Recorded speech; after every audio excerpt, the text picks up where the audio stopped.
Tonight, weather woes trekking west. I think we're around about a foot now here in Evergreen, and it's still coming down. Maybe the heaviest it's been snowing all night. The Denver area pummeled with snow, up to 8 inches in some places. Traffic shutting down for miles last night. Cars stranded, some people getting out to walk their dogs during the storm. Thunderstorms now threatening the South and Gulf Coast as parts of California brace for 5 inches of rain. 17 million under flood watches. One holiday weekend mess unfolding as another lingers. Buffalo's driving ban lifted, but mounds of snow creating obstacles. Buildings along Lake Erie still encased in ice.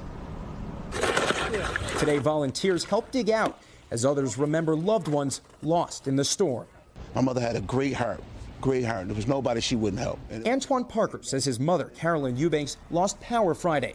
She was breathing with portable oxygen tanks, but those were running low, and the temperature inside her home was dropping. Saturday, he raced over, trying to get her to safety, but she collapsed and died. She said it one last time. She's like, I can't go no more. That fell right on me. That was it. I never heard. She never responded to me again. But Parker says things could have gone differently, saying firefighters checked in on his mother Friday.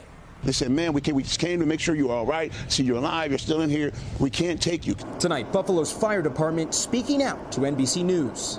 It is certainly possible. It is certainly plausible because of the conditions, zero visibility, 60 and 70 mile an hour winds. The conditions were horrific. You know, even be able to move out there in any type of vehicle was just life-threatening. All right, Jesse Kirsch joins us now live from Buffalo again tonight. And Jesse, the amount of people that died in this storm grows every day. Do officials have any idea how many people perished in the storm as the snow starts to melt?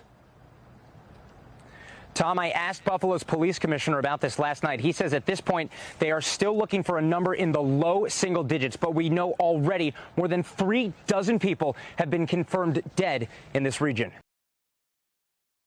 Thanks for watching our YouTube channel. Follow today's top stories and breaking news by downloading the NBC News app.